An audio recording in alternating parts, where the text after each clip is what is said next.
Good morning, everyone. It's Saturday, which means it's time for yet another Salty Saturday morning. I am your host, Mr. Kadish, and I am really excited to introduce you to our fantastic panel of nerds that we're going to have on the show for you today, starting with one of our favorite creators, Culture Casino. Hey, the man thank who you. has arguably better beard than anyone else on the panel. How you doing? I don't know. I don't know. I've always been rather partial to Odin's beard, but it's looking really, really good, really well defined and shaved down. But no, thank you for having me. I love being here. So anytime I get the invite, I come running. So thank you. Well, you're definitely the one that has the most hair on the top of his head. So this is true. Gonna give you some props for that. Yeah. But thanks for pitching in. For those of you who are wondering, both Dutch Butters and Brian from the Popcast could not make today's stream because of family obligations. So Culture was kind enough to agree at the last minute to pinch hit for them. And obviously, I'd rather just get rid of them altogether and just have Culture on constantly. So. Sounds good to me. I mean, I love being here, so I don't know. Yeah, but Culture, you actually have a show right before our show. Yeah. So you want to tell people a little bit about that? Sure. Yeah. On Saturdays, I do the Saturday news update and basically just cover some stuff that I'm interested in, not necessarily that's in our sphere. Today, I talked about the Duke and Duchess of Succoth. That was a lot of fun. And the Succoths are always interesting. And then I realized that Meghan Markle's actually a succubus. But you can find that just before, a couple hours before the Salty Nerd podcast, which I redirect everybody to because it's one of my favorite shows. So. Yes. And now he is the arch nemesis of webcams everywhere, the man who prefers to eat cereal rather than be on the show, Tom Connors Jr. from The Night's Edge. How you doing, Tom? He's still shoveling it in. Great to have you here, Tom. Yeah. He's still eating. Making oatmeal. Oatmeal today. Okay. You need to have a kitchen cam set up, Tom, so that you can be on screen while you're fixing your nutritionist meals. Nutritionist isn't a word. Nutritionist. Wow. Yes. Nutritionist is a word. So yeah. Nutritionist meals could be a thing. Yeah. Speaking of wordsmiths, Odin of the Purple is here today. How you doing, Odin? Oh, I'm doing wonderful. We're at the end of Passion Week, Palm Sunday tomorrow, getting ready for Easter. Very excited. It's my favorite time of year. Actually driving down to the great city of New Orleans to see some family over Easter. So Odin, I take umbrage. It's just family. Just Nolans. No. Get that West Coast crap out of here, man. Thank you. Nolans. All right, and guys, very excited because after months, dare I say, possibly a year of intense negotiations, we're able to finally get Disney's #1 hit list individual on the show, Valiant Renegade. Thank you for being here today, VR. Really appreciate you making the time for us. No, look, I'm happy to do it. I'm sorry I couldn't make it work sooner. Saturdays are just that's my day where I just nothing. If that is Renegade Jr. and I go out on a fishing boat, go to the farm, I'm totally out of pocket Saturday, but no, it worked out great. I knew I wanted to do it. So I said, let's plan enough in advance to where I can make this work. And it just so happened that, Renegade Jr. Lawn Services started up about a week ago. So he's out working right now, making a bunch of money. So I've got a couple hours. This was perfect. So happy to be here. How does it feel to be the most hated man by the world's arguably biggest corporation? I love it. Great. We're going to keep doing it. By the way, kids, if we set a goal here and you send in $100 worth of super chats, what's going to happen is Culture Casino and Odin are going to rub their beards together for you. Ooh, that's up there with Dutch Butter showing his feet, guys. That's a big milestone. Yay! Speaking of milestones, guys, we have a new leaderboard because Scotty Dubb came in clutch last week with that $500 super chat. So he is now our top super chatter, finally dethroning Made You Say Butts, who was up at the top for multiple weeks because of his $300 super chat. And so big shout out to Scotty Dubb, who is now not only our top super chatter, but also still undefeated in terms of our top contributor. So thank you very much, Scotty. Really appreciate you. And also our most consistent donator is Mexican Iron Man, still In fact, he came in this morning and dropped, another super chat before heading off to learn how to kill all the rioters when society inevitably collapses, which we'll get to in a little bit. Doing a training weekend. Yeah. Yeah. He's always training. Yep. Man's like John Wick now. He should change his name to Mexican John Wick, honestly, instead of Mexican Iron Man. So, also big shout out to our top gifters, Jillian H., artist formerly known as Jillian N., Major Chai Chai, and Eric Winberg. Thank you guys for all of your consistent donations of memberships. Really appreciate that. And speaking of which, Jillian N. comes in clutch, start of the day, with 5 Salty Nerd Podcast gifted memberships, not to be outdone by Major Chai Chai, who also gifted 5 Salty Nerd Podcast memberships. So guys, we've hit our goal of 10 for the stream. Really excited. And Eric Winberg drops in with his obligatory 1 Salty Nerd Podcast membership. Really appreciate you, Eric. Thanks for that. And now we've got Mexican Iron Man for $10. Sorry I missed last week, was in tactical pistol training. Here's my reminder for the panel to address our fearless leader as Mr. Kadish at all times, please. For lo, he is our salty guiding light. Thank you, number 1, Mr. Kadish super fan, Mexican Iron Man. Always Actually, if I may, Matt. Yes, go ahead. Juan Wick. Juan Wick. Ooh. Juan Wick. There you go. That's it. Yep. L. Juan Wick. Yeah. So, yes. What The would you YouTuber. F.A. Hefe, yes. F.A. Would you say you have a plethora of pinatas? Jefe. What is Jefe. that? Yes. Mark Daly for $10. Strike 1, Pedro as Reed. Strike 2, Female Silver Surfer. Strike 3, Sue Storm Girl Boss. They've learned nothing and forgotten nothing. Like the Palace, Disney never misses an opportunity to miss an opportunity. Yes, Mark, we're going to be talking about that in a little bit. But before we get into that, we got a couple of things we want to remind everyone of. So we already hit our goal for 10 new members. And since Dutch Butters isn't here to keep raising the stakes, we're just going to say thank you for helping us hit our goal. And if you want to donate more Salty Nerd memberships throughout the live stream, feel free to do so. Also, guys, be sure to, if you like the show, share and subscribe. We're trying to hit 25,000 subs. It's been a long, hard slog, but slowly but surely we're inching that up. And by the way, I want to give a big shout out to the Force of Light ladies. Not only are they talented, beautiful, and smart, they also hit 50,000 subscribers. So big milestone for their channel. Big props to them for all the hard work that they put into it. And I think that's all on Michelle, honestly. I think Natalie just shows up when she wants to. I'm just kidding. You're not really wrong. I know I'm not. In fact, there was a point where I was convinced Natalie was just AI. So there you go. Want to let everyone know to join the Salty Nerd community over on Salty Nerd Discord. If you go to saltynerddiscord.com, it takes you right to our invite link so you can get access to the Salty Nerd community. There's a lot of gaming stuff going on over there, so I want to give a big shout out to all the salty gamers that play with Dutch Butters and Alex over there. And this is normally the time where I pitch the shows that come on after us, but both Brian and Mephisto's movie reviews doesn't seem to be doing a show today. So we got nowhere to send you afterwards. So you can just go on. I'll do Mead Radio. Okay. Mead Radio is coming up next. I don't know. I got kicked off last week. I don't know. I'm just making shit up. Give me a break. Yes. Get back to your oatmeal, Tom.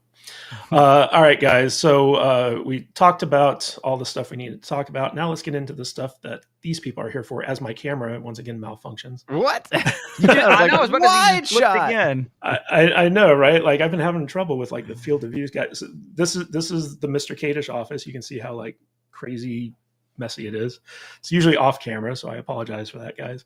I don't know how to fix it live. But fuck it, we'll do it live. We're doing it live. We're doing it live. Doing it live. Okay, guys. So I don't know if you know this or not, but the Orange Man has been levying tariffs left and right, and China doesn't like it. And so one of the retaliatory things that they're going to be doing is banning American films, potentially banning, I should say. They haven't done it yet, but banning American films from entering the country to be distributed at all. But also, they've limited the number that they're accepting this year.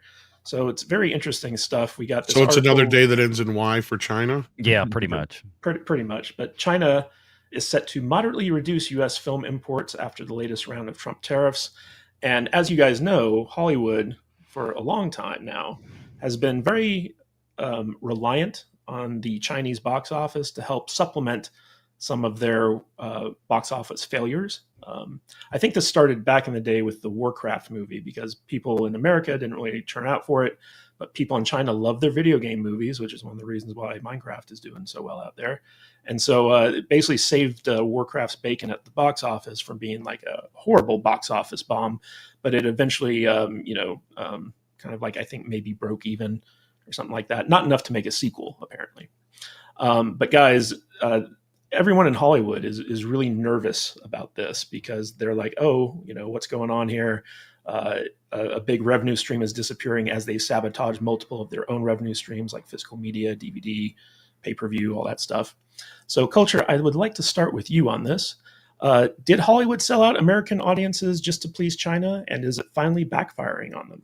Yeah, I mean, there's been a history of that for a while. One that's been well covered by Midnight's Edge since it basically started. Look, I'm looking at their future and I'm saying, look, selling out, is easy for them to stop doing. You just stop making movies within the China guidelines.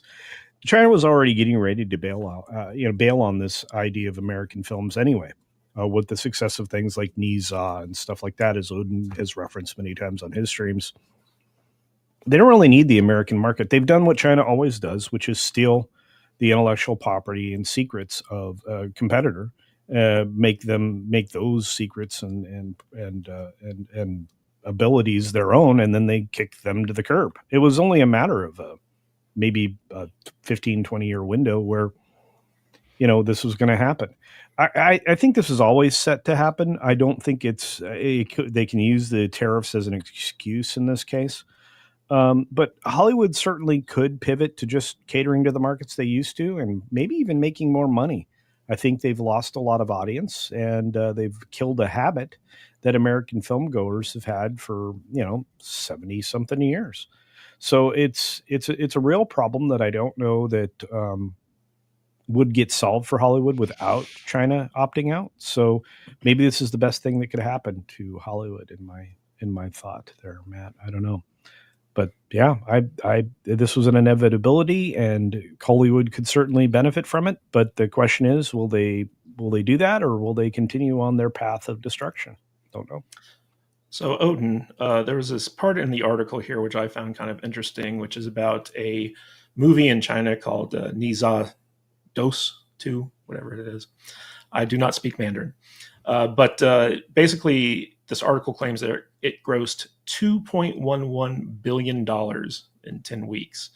And I found that very interesting, because I'm like, wow, like American movies have a hard time hitting 1 billion worldwide, and China released this film in China, and made $2 billion. So I want to ask you, if China bans US movies, can Hollywood survive without them, or has the industry become too addicted to Chinese money? We kind of talked about this a little bit last night on Friday Night Tights, where had you asked that question maybe like 5 years ago, it would have been a much different answer, right? Because China used to be a massive market for Hollywood, and that's why so many of the films, even the ones still coming out, have absolutely been geared towards that Asian audience, especially that Chinese audience. The issue is that really since COVID, especially, that has just not been the case anymore, right? COVID really, in many ways, forced China to have to start focusing on their own local content and really not allowing a lot of the Western audience, films to come in. And it's allowed them to make a film like Nizza 2, which was able to get to $2 billion. Now, I've mentioned this off air, and I mention it all the time on my streams. I do still question the validity of that number, because if that's what's being reported by China, I'm sorry, I'm not going to trust China for anything. And $2 billion, to me, it's like, okay, is it possible, right? A lot of people say, well, think about how many people are in China. It's like, yeah, but are they actually going to the cinema by choice to watch that movie, $2 billion worth? Again, I have some doubts about that, because China is, again, a communist regime that should never be trusted for anything. I've very rarely trusted their numbers in general, let alone when it's coming from them. This is also the same country that will claim that they've made these major breakthroughs in science, and then it turns out that's not actually the case. They're just trying to, basically have this giant measuring contest with the rest of the world. Were those breakthroughs in science related to COVID? I'm sorry. Maybe, right? Or some type of, animal human hybrid craziness. But had that been a long time ago, I think it would have mattered. But now it doesn't. Like I've just, Grok is amazing. I love, AI is a great research tool. And I was looking at what have been the biggest films in China over the last 5 years, over the last 2 years, and just over the last 2 years, right, since 2023, you had Godzilla X Kong, which China had a stake in, and it made around $132 million in that country, right, in American dollar value. Fast 10, $135 million. Meg 2, $115 million. Transformers: Rise of the Beast, $89 million. Guardians 3, $86.9 million. All those films from 2023 and 2024, right, with only the one which they had a stake in being Godzilla X Kong. So, yeah, no Hollywood films have really done much when it comes to the Chinese audience, since the time of COVID. And so, they've obviously had to adapt. And so I think it's a good thing, right? But they need to actually start having their stories reflect that. They need to start making more American stories that appeal to American audiences, because the domestics for these movies are just atrocious. I mean, look at Snow White as a great example of that. Look at pretty much anything, even Captain America, Brave New World, right? That film was initially made for a global audience, and they just did not show up for it in any real capacity, not to mention, the massive budget. But yeah, China is no longer really a player as far as what studios should be reliant upon. And I've always mentioned this, even 5 years ago, it was fool's gold, right? Because even if you made $100 million there, they only got 25 million of that back. Yes. So it's you barely got any money back. And so, yeah, it helped them get their films to $1 billion.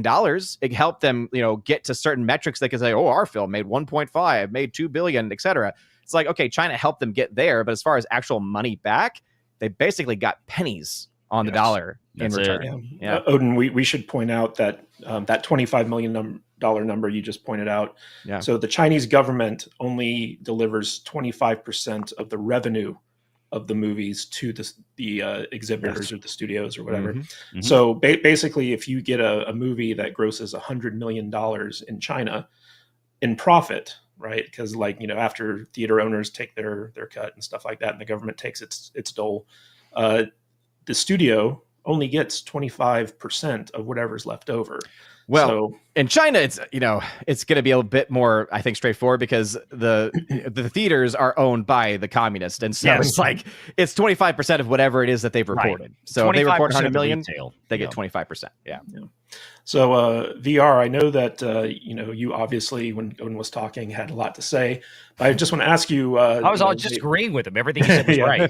Dead on. Balls. Yeah. Perfect. Well, Odin's usually 99.9% right, especially when Brian's on the panel. So I wanted to ask you, VR, what does China's ban really mean for Marvel, Disney, and the future of American blockbusters if it goes through? Virtually nothing. Honestly, virtually nothing. I think the limited number of releases that they have this year would almost certainly include Avatar, because Avatar has been probably one of the more consistent, albeit not frequent, entries at the Chinese box office. We've had 2 over the last 16 years, whatever it's been. We're about to get the 3rd one this year. Avatar, fairly consistently, if you go back, about $250 million, $250 million of Chinese box office for those 2 films each, which Odin's math is correct in the sense that China's getting back about 50 to 60 million of that, or excuse me, the U.S. studios getting about 50 to 60 million of that back. The thing is that when you can deliver a film that does scale in China, you can reap a pretty decent reward, especially if you have even a fairly blockbuster budget, right? So the Fast and the Furious franchises, the Jurassic Park films, the big monster movies that are produced by U.S. studios, those tend to be the standout big hits in China. The vast majority of other films out there do diddly poo. I mean, so China as a box office as a box office powerhouse for American studios is really, it doesn't exist. It's not there, not anymore, and it hasn't been for the last 5 years. So this, there was a comment by Trump during a presser the other day where he was asked about this. He's like, in retaliation, President Trump, China has decided to ban American studios from exhibiting their theatrical releases in there. And Trump's response was quite literally, I can think of worse things. I mean, it was a seminal moment, and he was dead on right. I mean, that was kind of the point, is that it doesn't matter. It shouldn't matter. The studios out there, and look, on Yahoo Finance and a lot of the Wall Street trades Friday, they were reacting to this. Of course, this is what I do for a living. I've been a stockbroker, a financial planner for over 20 years, so this is why we cover the finance side of things. Wall Street, it never ceases to amaze me, the complete lack of intelligence that Wall Street has when it comes to the entertainment industry and how it works. It truly boggles my mind. The reaction to it, I mean, was that, oh, this is bad. And it's like, really? Is it? There was one article that came out. I can't remember who from. I've got it tagged somewhere. That finally, by the time you got, 6 paragraphs in, finally said that, well, but China really hasn't been that big of a boon to the Hollywood box office in many years. Finally, there we go. So the point is that it's kind of a non-issue in my world. I think that China can go ahead and do this. I think to a lot of people in their mind out there, to a lot of Wall Streeters, they hear this and they think, oh my God, what a disaster. And hopefully some of them will take a little bit of a breather, step back and realize that this is not really the end of the world kind of situation that some of them think it still is. It's not. There may be, like I said, there may be a couple of films out there, but since, to my knowledge, China has not banned everything across the board in one fell sweep, they're going to cherry pick. And I would bet that the cherry picking is going to be to the films that have traditionally done an outsized performance in China, like the Avatars, like the Fast and Furious movies. They're going to let a few of those kind of things in. But as far as Disney getting in their average standard DEI slop, no, Disney's probably going to get booted. Remember, the Walt Disney Company brought in the CEO of Nike, Mark Parker, to be the chairman of the Walt Disney Company the last couple of years. He recently stepped back because Nike is in such shambles. But they deliberately brought Mark Parker in to re-solidify the relationship with China so Disney movies could get back in. And if you recall, the first movie that got back in, as soon as Mark Parker came in, they retroactively went back to Wakanda Forever, that released a couple of months earlier. And then the first release after that, which was, day and date with what came out here in the US, global release, was Ant-Man and the Wasp: Quantumania. And they went from there. So that was the first time that the Disney movies got back into China post-COVID. So from that regard, and you look back at the history there, the financial history of the performance, it's not been that great. And it's not going to get any better, especially when they're farting out slop like Snow White, farting out slop like Captain African American DEI, or whatever Gary calls them on Friday Night Tights. Fantastic Four, another movie that's probably going to fail. It's probably going to lose money. Thunderbolt's going to lose money. None of these things are going to do well in China. So who cares with the Chinese box office at this point? Yeah, I was gonna add too, because just to give some perspective on this, if China decided to even just limit the amount of films, last year, according to reports, only 38 American films got released in China.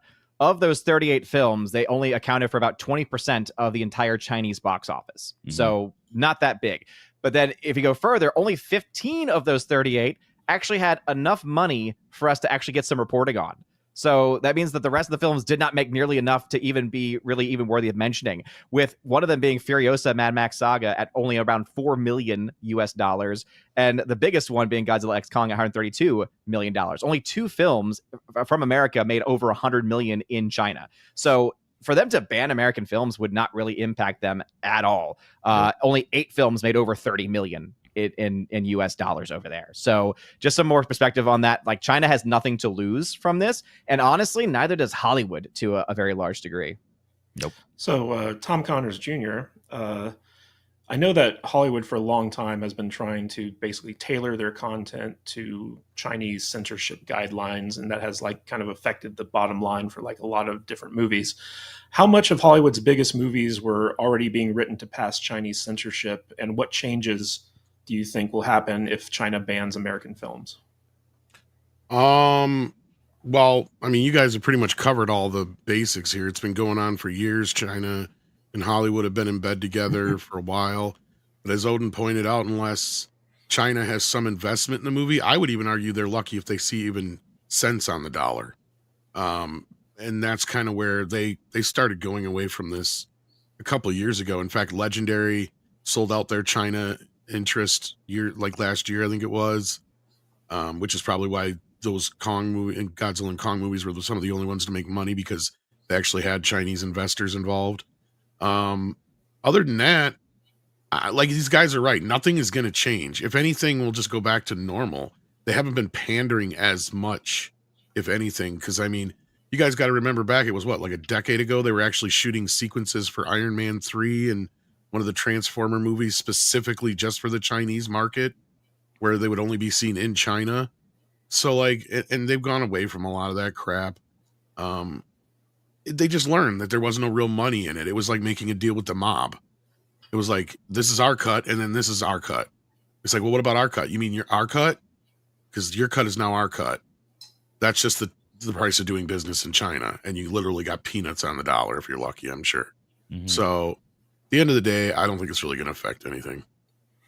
Well, I do, before we move on to the next topic, I do want to ask the panel in general. So Disney famously, did the live action remake of Mulan in China.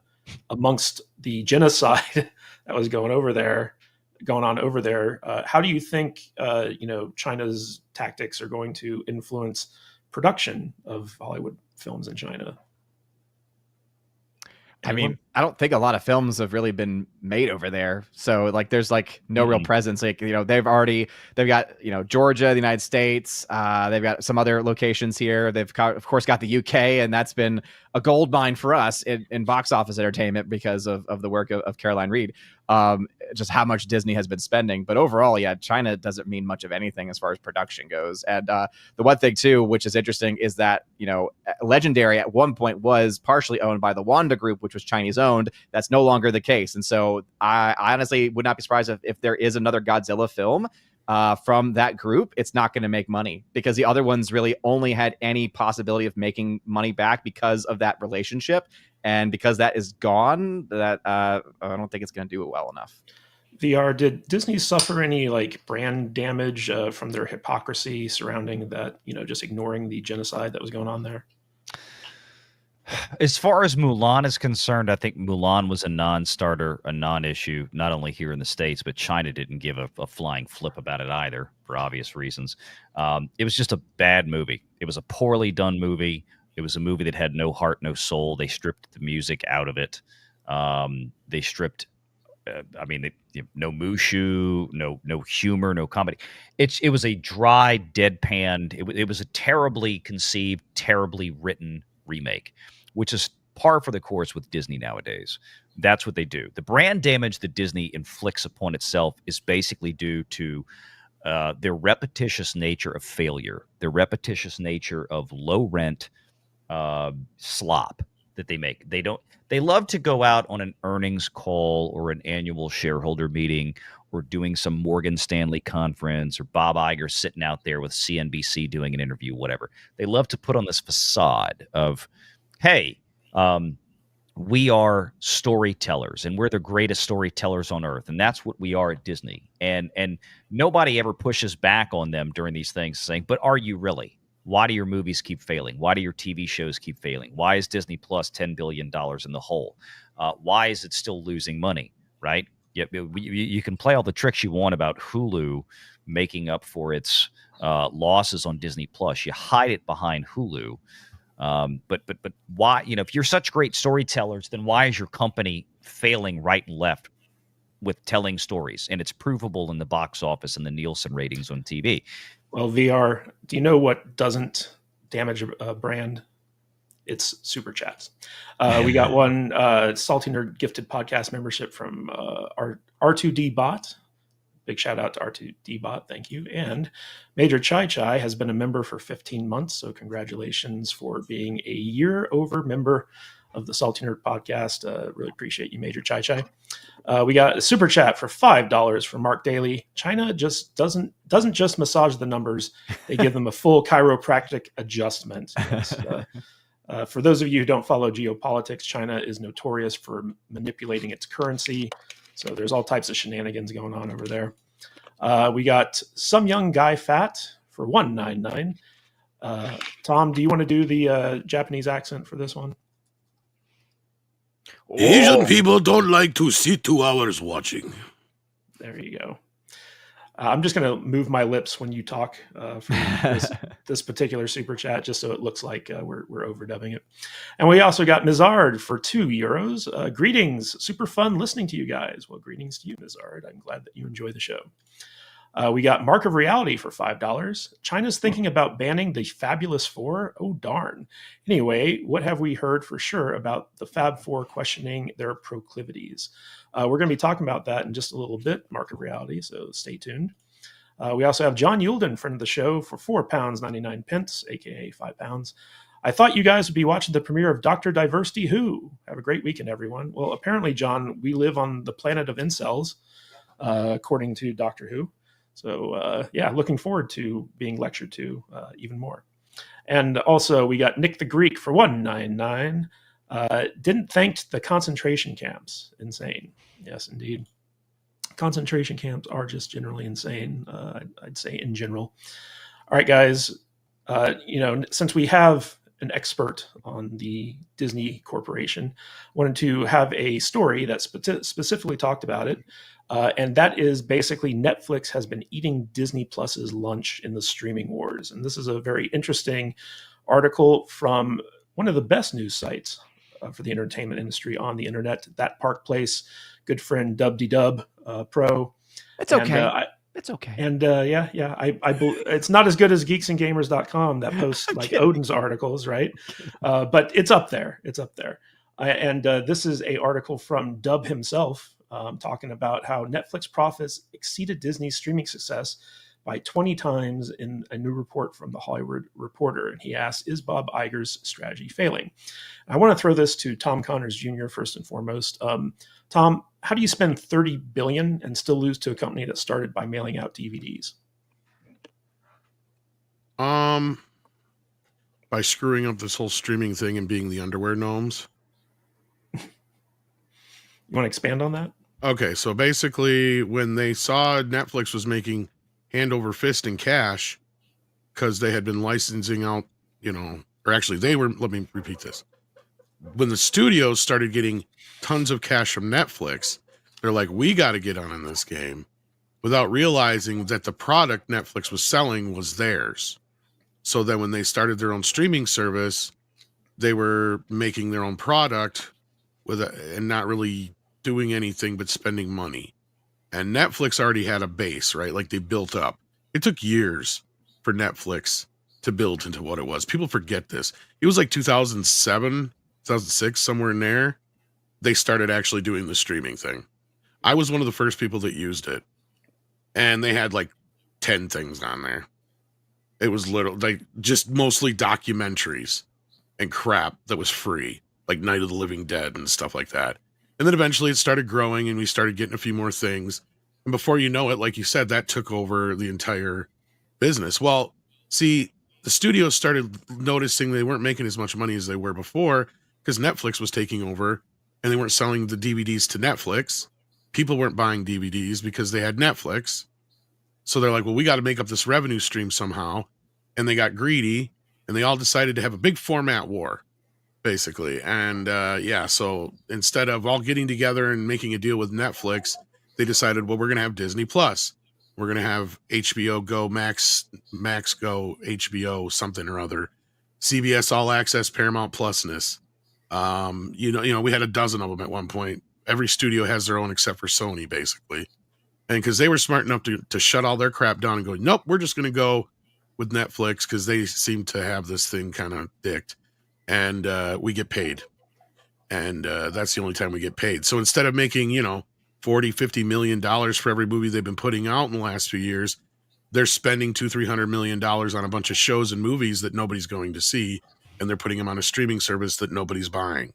So they're just basically dumping money into a money pit. Very true. Culture, I want to ask you, is Disney's streaming disaster the biggest business failure in Hollywood history? And can Bob Iger really fix Disney's streaming mess, or is it already too late? Well, I would say it's supplanted Ishtar as one of the biggest disasters in Hollywood history. But as far as the business as a whole goes, yeah, I mean, they've dumped just piles of money into something that really doesn't generate the revenue that they were setting everybody up to believe.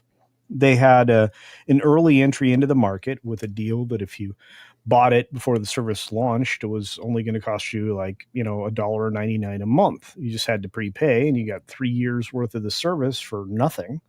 And it's now been relegated to the fact that they have to sell it at that same discounted rate today. Oh, so many years later. Consider that when originally announced, they were promising that it would have every single thing in the Disney catalog available to you. Well, that wasn't actually the case. So they've been trading on, a lot of different things that they've never really offered, including, premier quality shows at HBO level, which I think everybody here would agree that they've done nothing but tear down their movie IP products because of them trying to create television products that look like soap operas in the form of Star Wars and Marvel. The money that you mentioned, the giant budgets that they've spent on the content production, has not yielded any fruits. If anything, it's actually embarrassed them for how much it costs them to do something that Netflix does for much cheaper. Netflix's volume of production and their various studios and outside interests that they work with is really just kicking their butt. And the steps to get something greenlit in Netflix was even more loose than Disney's, and yet they were still able to get better results. Why in the world you would want to compete, as Tom already introduced the idea, with the giant in the industry that was basically, supplementing your revenue to an extraordinary level? None of that made any sense. So yeah, I would consider this probably one of the largest disasters out there. And again, it's not just Netflix they're losing to. They're losing to YouTube. And they're not doing a good job at anything right now. And what are your thoughts on Bob Iger's strategy? Can he fix this?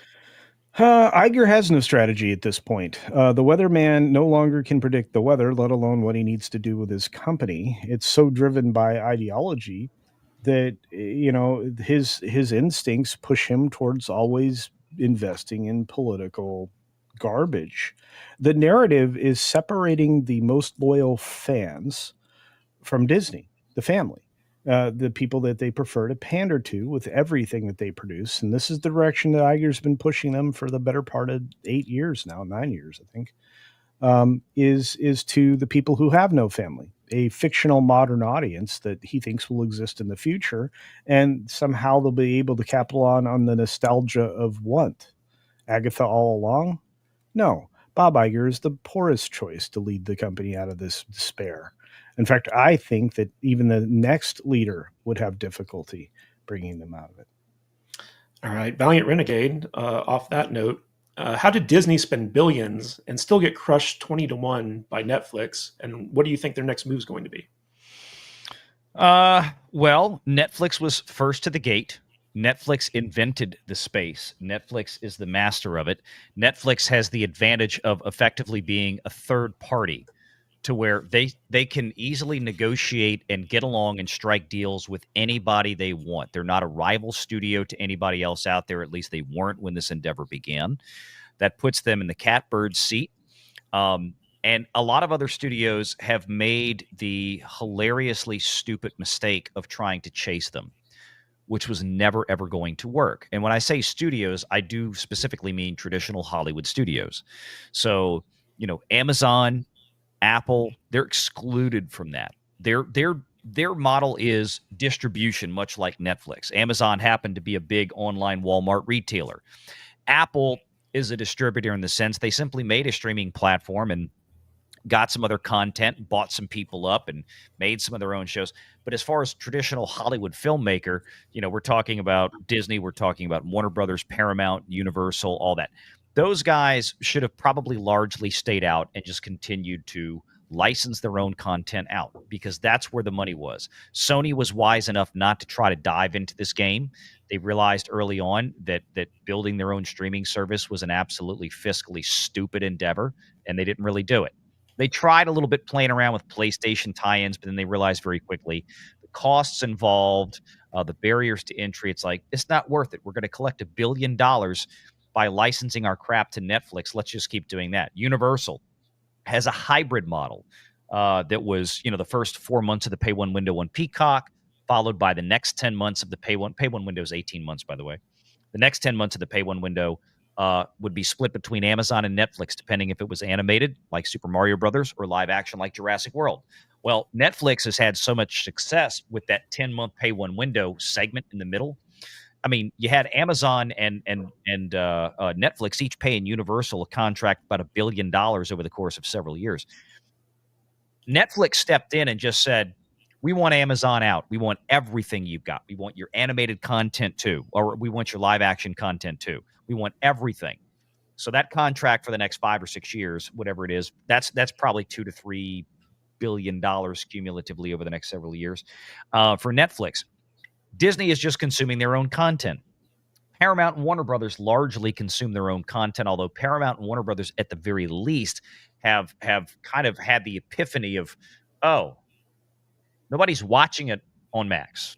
Oh, nobody's watching it on Paramount Plus. I'm talking about library content. So why wouldn't we open this up to either AVOD services like Freevee or Tubi and all this other stuff that they co-own, or license some of it out to Netflix, like we saw recently with Warner Brothers DC titles. They all popped up on Netflix a few months ago.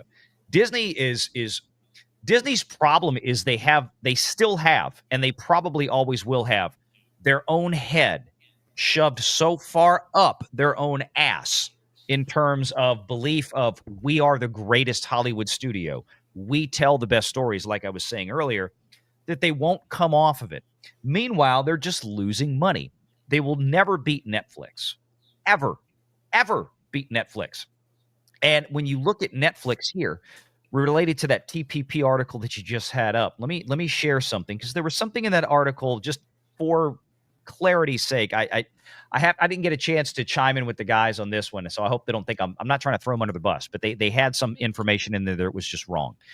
The $33 million or $33 billion in revenue, that was from 2023, not 2024. And I saw that and I'm like, that ain't right, because I cover the Netflix earnings calls. Netflix did about $39 billion in gross revenue last year. And they took home about $10 billion in OI, operating income. You can see right there, that 10.417. These are in billions right here, this number right here, okay? $10 billion. Disney's entire enterprise made, if memory serves, about $12.5 billion in operating income. That's with theme parks, that's with ESPN, live sports, ABC, all the linear broadcast, over-the-air, cable television, movies, streaming, everything else. Netflix, all they have is streaming. And they're making almost as much dollar profit on less than half the total revenue. Disney's total revenue about $90 billion. Netflix at $39. Less than half the total revenue of Disney, they're making almost as much the same dollar profit as Disney is. Disney is never going to catch Netflix. Not in my lifetime. Not unless something radically changes at Disney. It's not going to help. And Wall Street needs to get their head out of their butt real quick, because if they think that suddenly Disney's streaming prospects are going to radically alter, they're not. Tom pointed out earlier, one of the biggest problems, as did Culture and other people, Disney spends way too much money making trash, because Disney has imbued itself with this DEI political internal stuff. We talk about what they put in their shows, but you have to understand the creatives who are running the departments at Disney are all, they're all very much embedded into that mindset.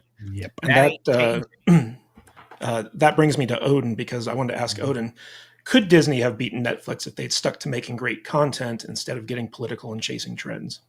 Potentially. I mean, because to Valiant's point, Netflix was the first of the gate. They were the first ones to get started. So they were already they already had the systems in place. They already had all the infrastructure there. They already had the deals with the studios that either were not getting in the game or had some hybrid model going on where they were, giving films in 2 different locations. So, it has the potential that they could have at least maybe had a better start, versus what Netflix's start may have been, because Netflix obviously has been in the game for a long time and started off physical media and then eventually went into streaming and all those other things, right? So I think that, like ultimately they could have gotten there, like maybe, but I also don't think it would be nearly as like a 1-to-1. I don't think that they would have gotten to the same exact point. It would probably have just been, oh, that's a very impressive start. In reality, instead what we got was just terrible numbers all around, right? Spending much more than what you're actually bringing in. And it's funny because they're like, oh yeah, we're profitable. And it's like, you look at those margins, you think to yourself, it's like hard to even argue really. It's okay, profitable in the most like generous sense of the word. It's also interesting because if you look at what people are actually watching on there, I see one stat where 30% roughly of their entire viewership for Disney Plus is Bluey. Yes. Specifically. Yes. So without Bluey, they're done. Like without Bluey, they're dead. There. And so again, we don't know exactly what the deal was for them to get the streaming rights to Bluey. It happened around 2019. So those rights could be going up pretty soon. And so if you could see another company maybe coming in to offer a bit more, because if Disney for any reason loses the rights to Bluey, they're done. No, you're right. And if I may just to add this, Owen's point, he's totally on point there. I mean, look, Bluey, I think they just redid the rights negotiation in last year or two, if I'm not mistaken. I'm trying to remember. Disney is going to pay any sum of money that they can to keep it, because you're right. If they lose Bluey, the whole streaming service utterly collapses. There were even questions probably about 2 years ago now, shortly after Iger came back, during one of the earnings calls, and I can't remember who the analyst was, but from one of the major Wall Street firms, had even posited the most obvious question that was deflected and then never asked again, which was, when Disney Plus began, I think a lot of us out here talking about the Wall Street people had envisioned Disney Plus, for $5 a month. Remember when they started at $5 a month, $5.99, whatever it was? We envisioned it to be simply a repository, a library of all the classic Disney content that already had, between films and television shows, a bunch of stuff. I mean, more than enough things to keep kids busy and occupied in front of it. Sure, you want to license in something like Bluey and probably spend, if Disney's not paying $1 billion a year for Bluey, then those Aussies are getting screwed, because that's the only thing keeping Disney Plus alive. They need to ask for more money. But the point is that we didn't envision Wall Street. This was the question on the call. We didn't envision Disney suddenly coming in and, deciding to spend $2 billion a year generating original content for Disney Plus, which drove it deep, deep, deep into blood red ink. And nobody is watching these shows, at least not near comparably enough to what the average random, who the hell knows what it is, Friday drop on Netflix of a new show, which is burying anything and everything on Disney Plus, including Marvel and Star Wars, by an order of 3, 4, 5, in some cases 10-1.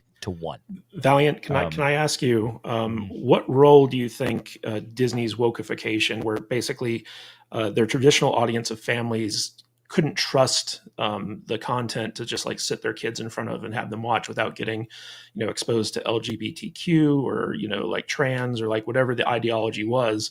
What role do you think that played in the inability for Disney Plus to turn a profit? Some. I think you're right on the money, but I can tell you as a guy who's got 3 kids of his own, they're grown now. They're long past watching a lot of Disney stuff. But I've got other friends that still have younger children, and it's like, we got to have Disney Plus because it's got Bluey. That's it. And because of Bluey, it feeds them into Mickey Mouse Clubhouse stuff and things like that. It's an occupier. That's the audience. I don't think necessarily, that's the audience that Disney depends on right now for subs. The big shows where Disney Plus was a failure was the overabundance of $200 million production budget shows, specifically Marvel and Star Wars, that utterly failed, that were, with the exception of things like Mando season 1 and 2.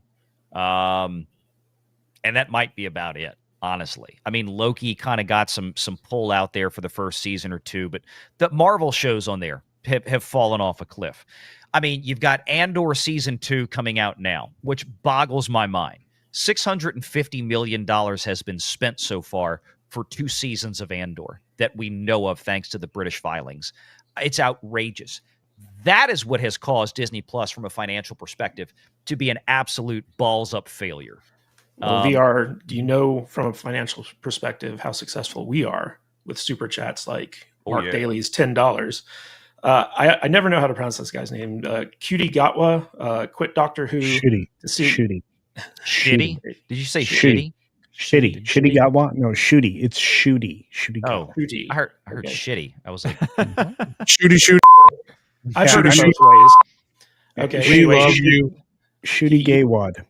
he quit Doctor Who to seek other opportunities, just as Bezos paid the Broccoli kids to go away, clearing the way for a quote-unquote diverse Bond. Coincidence? I say thee nay. Well, it could be. I can't see Amy Pascal going for him. What do you think, Tom? do it. Please do it. I doubt it. It's not even popular enough anymore. Yeah, and I don't think he's got any like star power to warrant it or anything like that. No.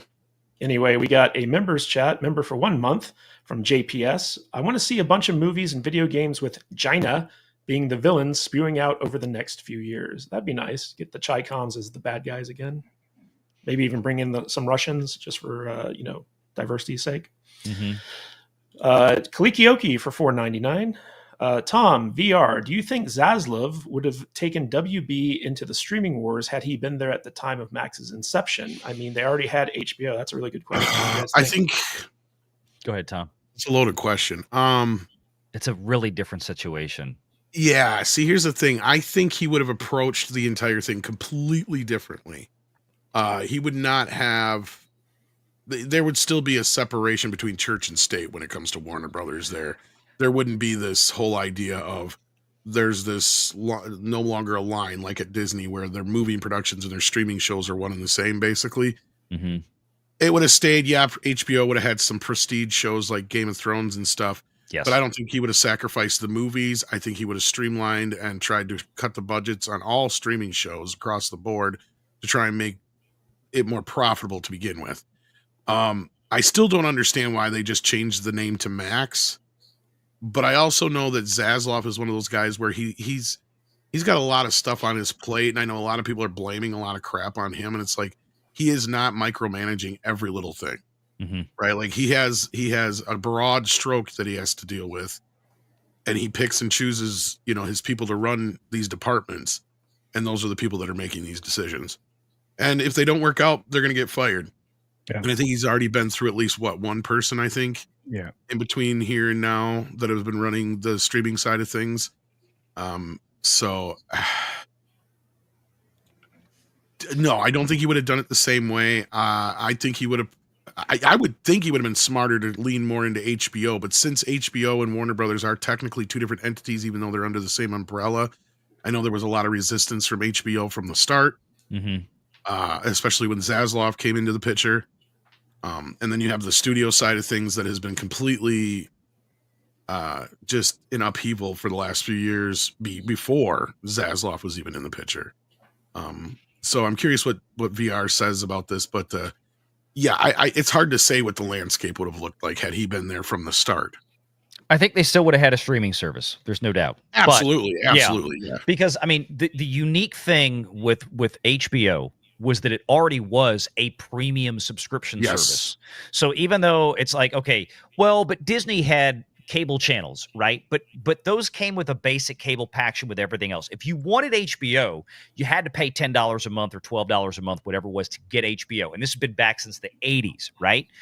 So it's kind of a shame that honestly, and this was obviously way before David Zaslav, that HBO and Warner Brothers didn't push into that streaming space around the same time Netflix started ramping up, because they already had the commercial model with a premium subscription service for their customers, and they kind of missed the boat. Zaslav was out there years before. His model was always low-cost programming, high yield on ROI, return on investment.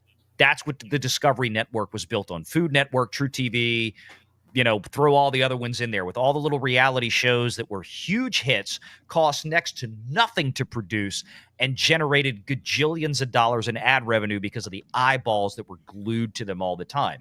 This is why the Discovery streaming system for $5, $5.99 a month with ads was a massive money machine for Zaslav.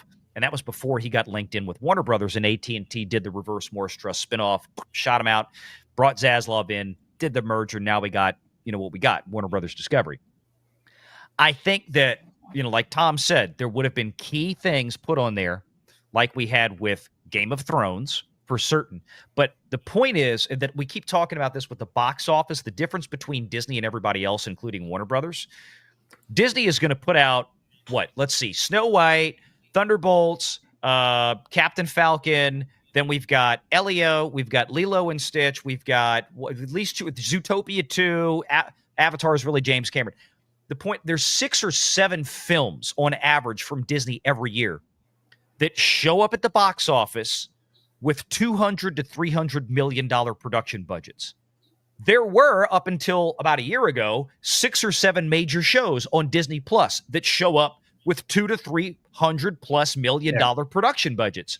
Nobody else is doing this. Not they might do 1 or 2 or 3 a year, but they're not doing 6 and 7. They're doing a lot of smaller stuff that hits real hard. I mean, Landman, one of the biggest shows, all the Taylor Sheridan shows, probably maybe come in around $10 to $15 million an episode, and each of those episodes has a finished runtime of about an hour a pop, twice as long as most Disney Plus shows. And look at the audience; they're bringing in 5 to 10 times the audience. Do you guys remember the big ones on Disney Plus? Do you guys remember when Titanic came out at $100 million budget and everyone was losing their minds? Yeah, 1997. Like the most expensive movie. I can't believe a movie would cost $100 million.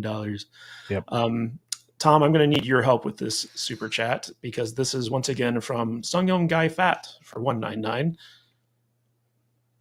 Can you do Vietnamese? Cancel Disney Plus. Thank you, Tom. All right, guys.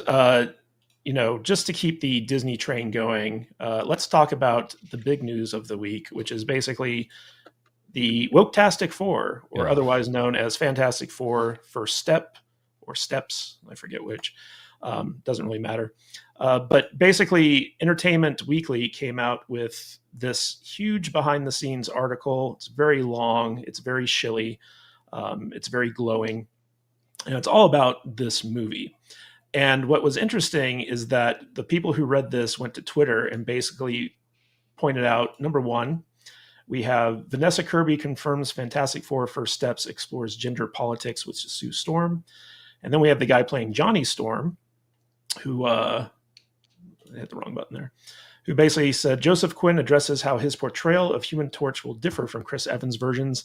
He was branded as this womanizing, devil-may-care guy, but is that sexy nowadays? I don't think so. This version of Johnny is less callous with other people's feelings.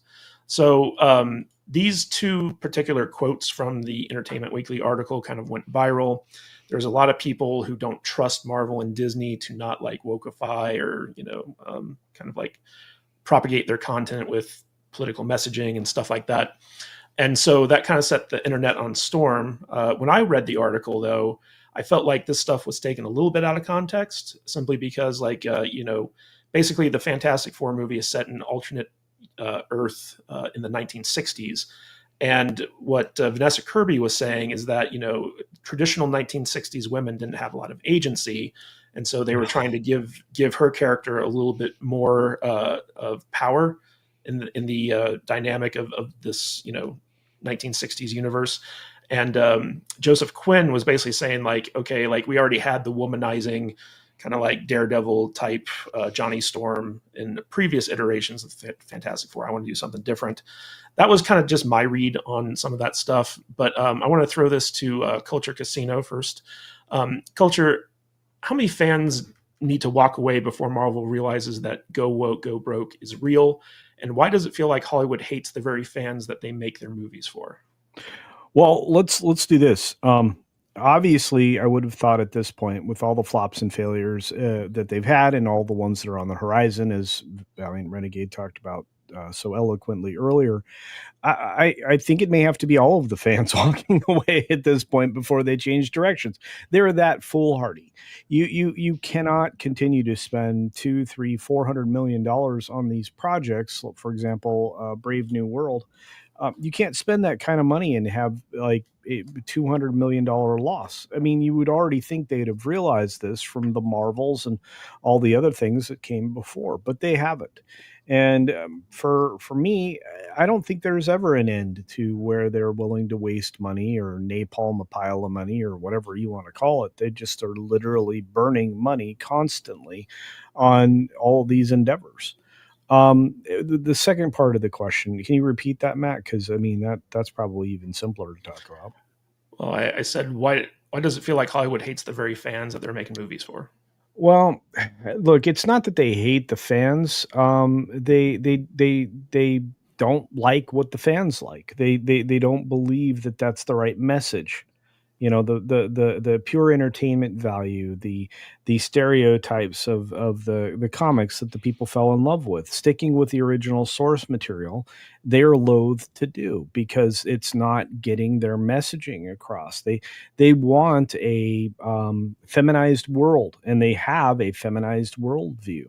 On top of the fact that they're inconsistent with their idea of heroism because they're constantly trying to make the bad guys the good guys, the deconstructionism, and we can get into it, right? This retro futurism message that you think was misread by those of us who were reacting poorly to it, I think was just the redefinition of what their goals are, but not quite saying it that way. And the fact that this is going to get the same kind of reception with what these two actors said specifically on the record in the Entertainment Weekly article that I'm dropping a video about later today, because that's where this source came from. And when you read through it, you understand that these people believe it to their core. It's this postmodernism concept is their new religion, and Hollywood has the same religion. And if you didn't have that religion, you were exited from the business entirely. Whether you be a writer or a producer, it doesn't seem to matter. So they've run off everybody who's creative, and they've replaced story with message. And that kind of narrative decision has destroyed any future that they have. So it doesn't matter if Disney, were to realize what it is that's driving off their fans. They don't care. And they clearly don't care about money. And I would say even Comcast, who was the first up to be investigated by the new administration under the FCC and other methodologies, everybody's doing it. I mean, whether or not Zaslav is trying to hide it the best he can, and whether or not some people believe he's aligned with the center, that company still reeks of the same kind of messaging. And until Hollywood realizes that it's their communist, socialism, neo-Marxism, whatever buzzword you want to throw at it, whether or not they realize that that's what's driving the audience away and caring about it, I don't think anything changes. You know, Tom, kind of going off of my take on this article, fans say the new Fantastic Four already looks more like a political statement than a superhero movie. Are they right, or do you think they're overreacting a little bit? No. I mean, this was basically just torpedoed by the director and this actor or actors. And honestly, even if it's not that big of a part of the film, it is now. And the other problem with this is I have this constant problem with somebody saying that such and such character was a womanizing whatever, insert your thing here, because if they were that, they wouldn't be a hero. It's the same kind of thing with James Bond. I don't really consider him a womanizer. He loves women, totally loves women, but I wouldn't consider him a womanizer because all these things that try to like obfuscate and mix together are not the same thing. A man can love women and be good with women and the ladies love him. That doesn't necessarily make him a womanizer, just makes him a ladies' man. You know, just because of that, all of a sudden now men are not allowed to be masculine, you know, and stuff like that. And that's the big thing about it is men are not allowed to be men. And because of that, they perceive Johnny Storm as problematic. That doesn't mean the audience does. They see him as a typical young 20-something-year-old buck, right? He's wild and free, wants to be, sowing his wild oats and all that kind of business. What's wrong with that? Nothing. I mean, why demonize that aspect of the character? Because he's normal? Because he's a healthy young man? God forbid. And then he's white on top of it all, which makes it even worse. Because that obviously means it's got to be the R word or something. Because no way, women could actually like a white man, But that's the sad part is we're at a point where Chris Evans is going to be our best Johnny Storm ever, isn't he? Yes. Well, and also that's fucking sad. The Chris Evans portrayal was very dude bro-ish. It was very frat Oh, bro-ish. that's Johnny Storm. He's like a barely out of high school fucking kid, right? He's out chasing pussy and he wants to drive fast cars. I don't know. He was a aerospace astronaut. Well, pilot, yeah, so. but I'm just saying, at the end of the day, though, really, he's to the a rest whiz. of them, He's a whiz kid that kind of had an ego about him, and that was just his character. So Yes, indeed. Yeah. But speaking of characters, Kevin Feige famously said that the cast for Fantastic Four was a little bit too white, and so therefore he wanted to diversify it up for the modern audience by casting Pedro Pascal, who's basically in everything now. But Odin, if Marvel's Fantastic Four bombs, do you think it'll be because of bad storytelling or because audiences are tired of being lectured to about political ideologies? It's going to be a bit of both. I mean, when it comes down to it, I was actually looking at box office opening weekends for the domestic market, at least. And, going back just to Captain America Brave New World from this year, right? It only opened to 88.8 million 3-day weekend. And then with the President's Day weekend, open to $100 million. And I remember, Tony at Deadline and so many others were trying to say how amazing that was and how strong that was. And it was the best thing since Guardians 3, which again means that it did better than the Marvels. And also Disney's Snow White with its premiere, where it's like the haters are going to be mad because it's so good and it's going to make all this money. Yeah, exactly. And then you look ahead to the current tracking right now, at least from Box Office Theory, on the upcoming Thunderbolts film is also not looking all that great either. Like right now, the range is $67 to $82 million. His pinpoint forecast has it at $76 million. What I find hilarious is that the total domestic is estimated at a pinpoint $219 million, which means that Minecraft is easily destroying that in just a couple weeks, and that's projected to be the entire run of Thunderbolts. And so. Just imagining that Fantastic Four on paper, because it's coming out over the summer, because it is going to be therefore likely having more audience available. So therefore we could argue it's going to have a bigger weekend. We're probably talking about a weekend that might be comparable to that of the Captain America film from this year, which if it hits that same mark, right? If it hits between 80 and $100 million on its opening weekend, that's catastrophic. Because we don't have any early indications of what the budget for this film is, but we can imagine it's probably quite sizable. There were some reporting that they spent about $80 million on just the actors alone before anything else. And so if that ends up being true, guess what? That means that your budget's going to be probably at least $200 million. And we all know Disney has a huge spending problem. And so it's probably closer to $250, $300 million.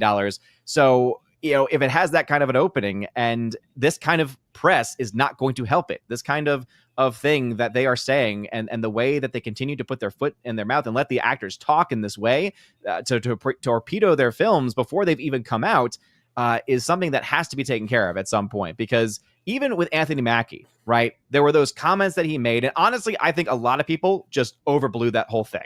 Right. I think that in context, he was not trying to tear down America. He was trying to sell his movie to a foreign audience. OK, so even that, though, had enough controversy that it likely hurt the box office for that film at least a little bit. Now, imagine something like this, where it's actually really bad on the surface things being said, akin to, very similar in certain ways to what a Rachel Zegler said. Now, I don't think that Vanessa Kirby has nearly the same annoying factor that a Rachel Zegler has, probably because she's a woman, right? And so has, has experience and has a little bit more, I guess, class, though, again, not by much with the kind of comments she's still making.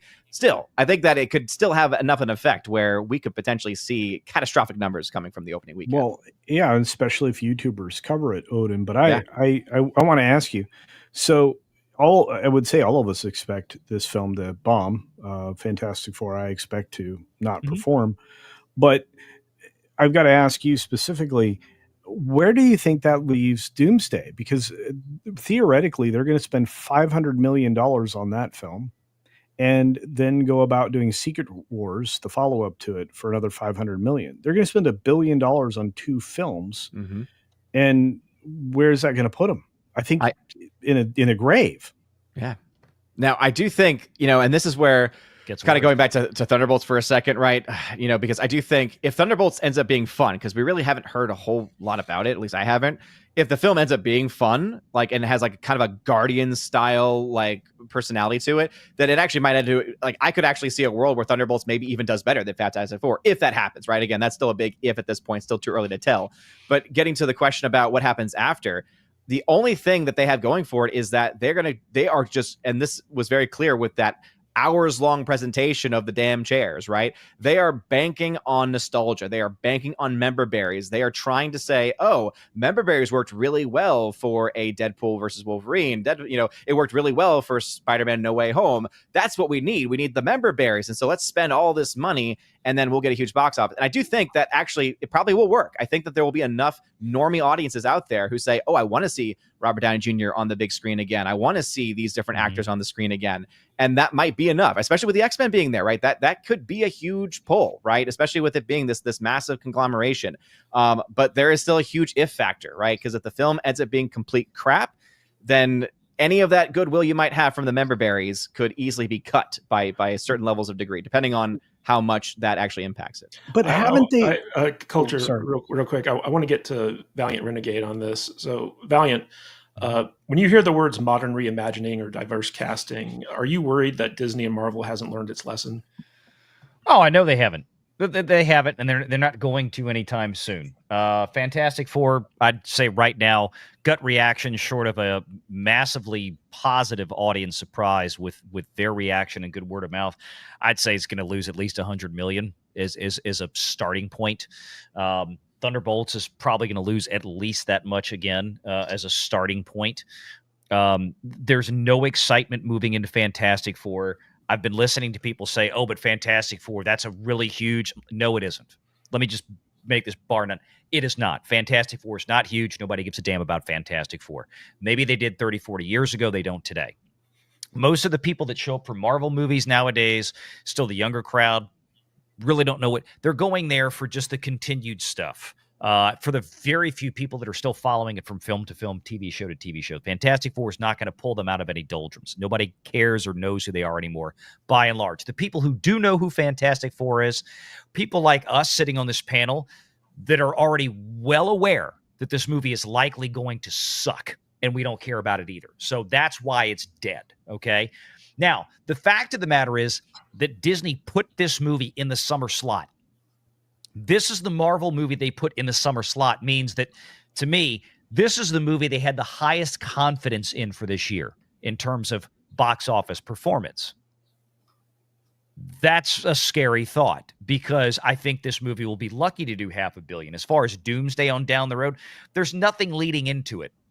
Nobody cares about Captain Falcon. Nobody cares about Thunderbolts. Nobody cares about Fantastic Four. They're going to get to Doomsday next year. Yes, they'll have some member berries like Odin pointed out.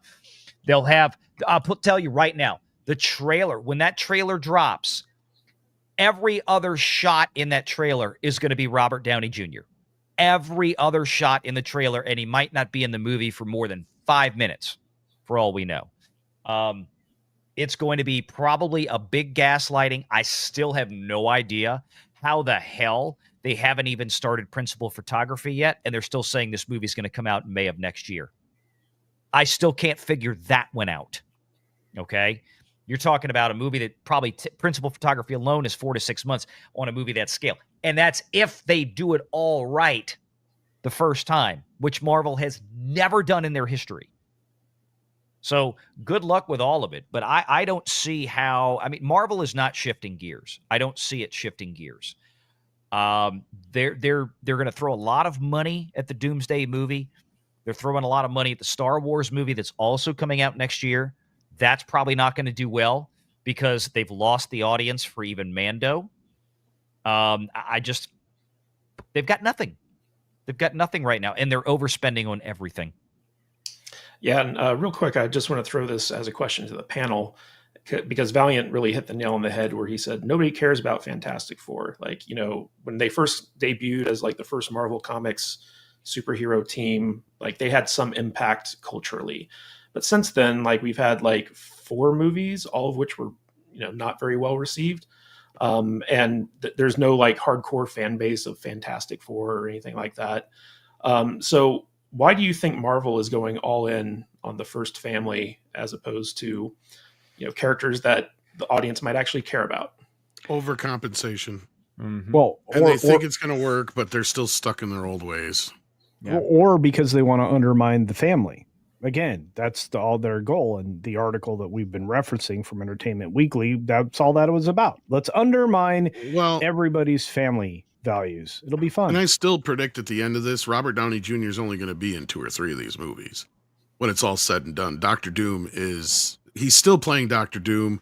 From what we've been hearing, he actually alters his looks to look like Tony Stark to infiltrate the Avengers, basically. And that's the idea, I guess. I don't know for sure if that's the case or not, because there's other comic book stuff that sets precedence for this. But I still think like Yellow Flash is right. I think when it's all said and done by the end of this, it's going to be a bit of a twist, and we're going to have Reed Richards as a bad guy instead on the other end of this, and he's going to be the next big bad. That's been done before. Yeah. But they have Galactus. They're introducing Galactus again in this. I don't mean in this movie specifically. I mean at the end of the whole Endgame, or not Endgame. Right, but Avengers arc thing. But Galactus is a Thanos killer. You have, I mean, I'm sorry, I'm looking at this and I'm like, okay, they're introducing Galactus in the Fantastic Four, and then we're gonna get who? I mean, we've got 2 more major Avengers team ups because there's 2 more stones out there, right? This first one we're coming up on, and then you have 1 more. There's because you only have X number of Infinity Stones. I thought they found all the stones already. No. Each one of the stones signifies the big Avengers team ups as well.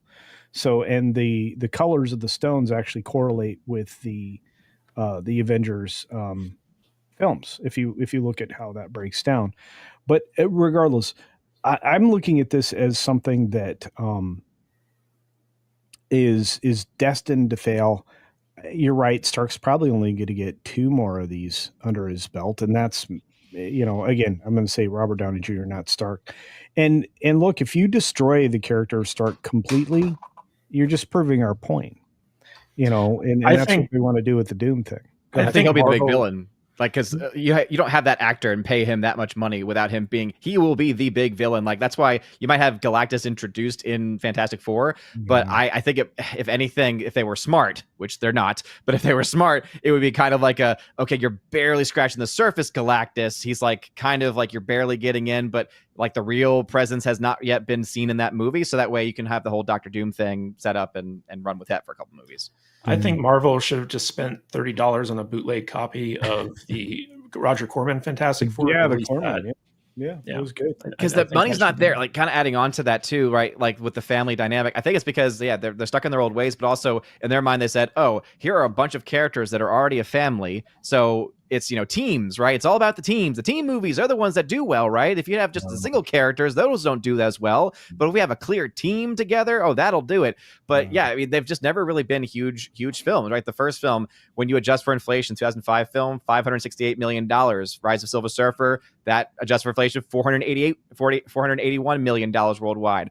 Fan Four Stick, 229 million worldwide. And then what's interesting is I asked Grok, and Grok is making some predictions about the 2025 film.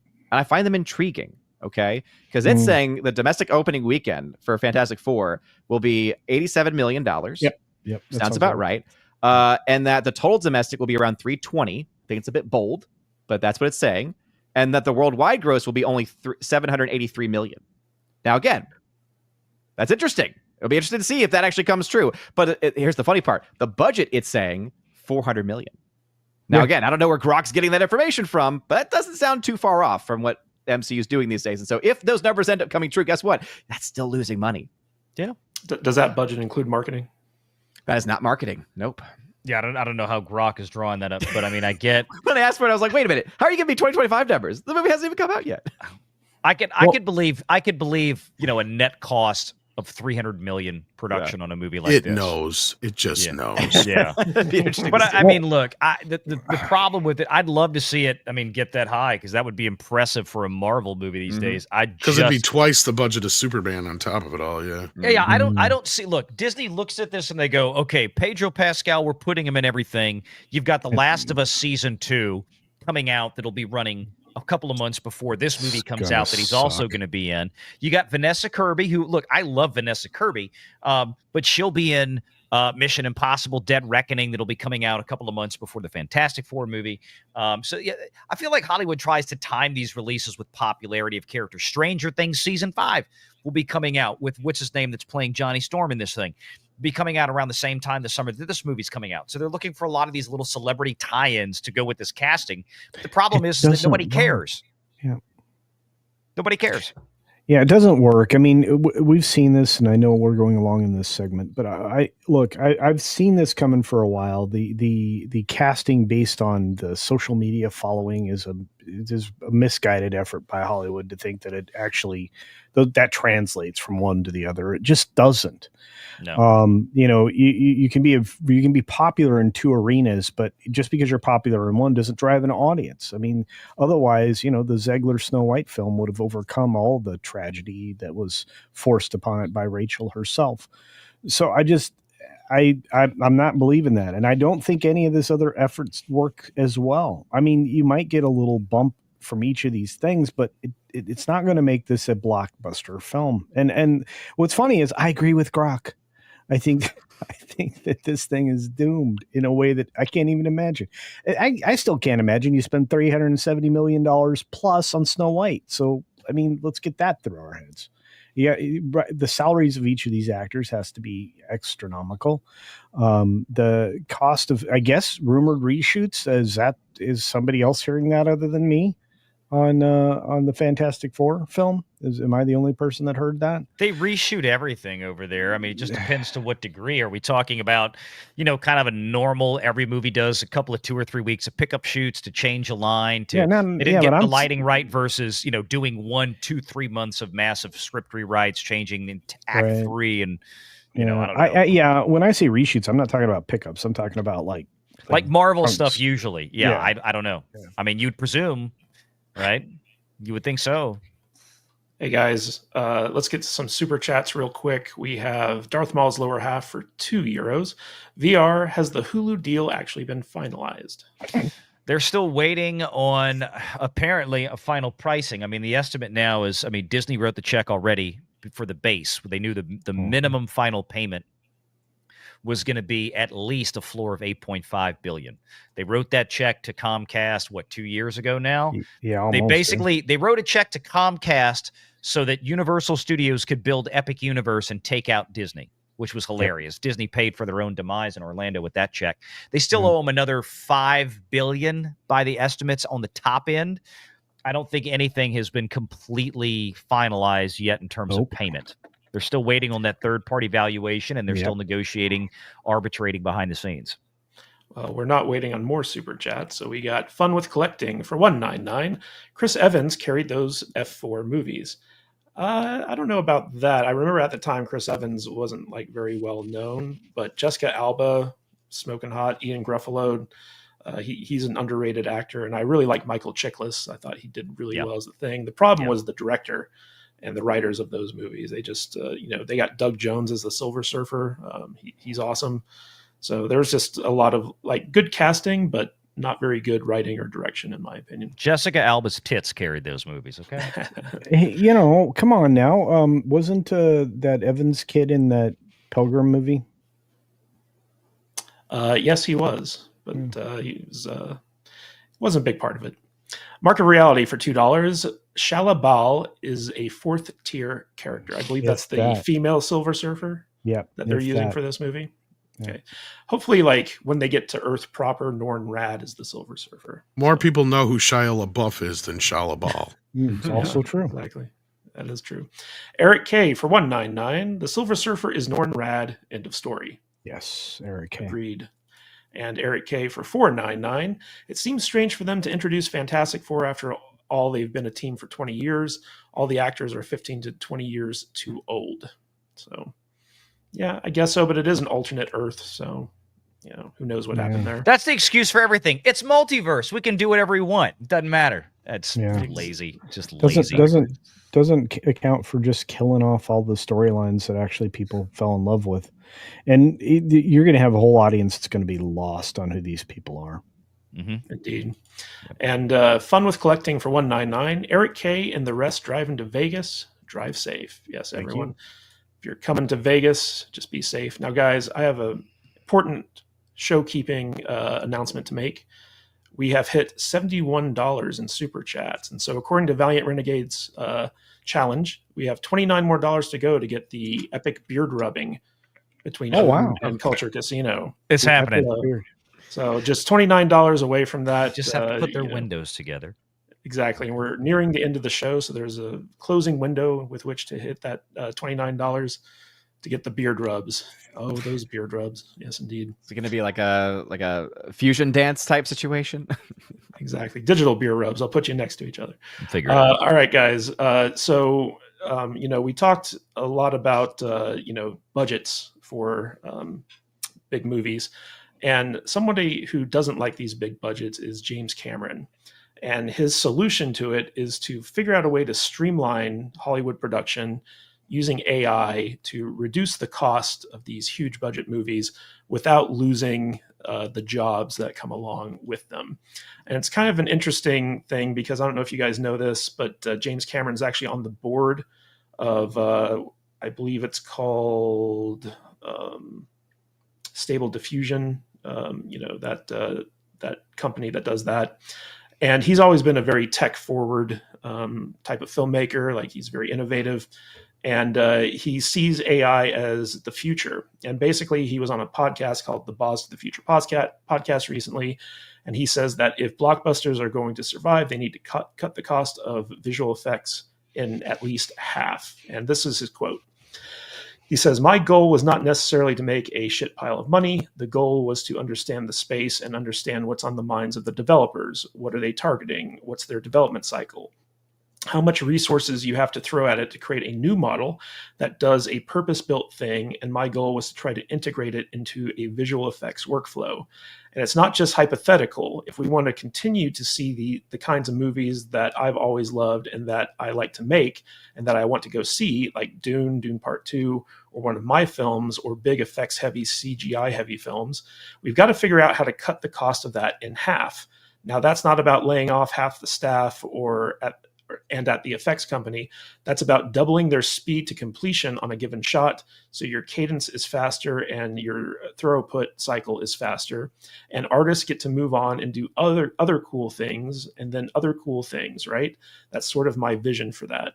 So I know that Cameron himself has predicted that within 2 years, you're going to be seeing AAA style Hollywood movies all made with AI. That's like without actors, that's without, sound studios, VFX studios, stuff like that.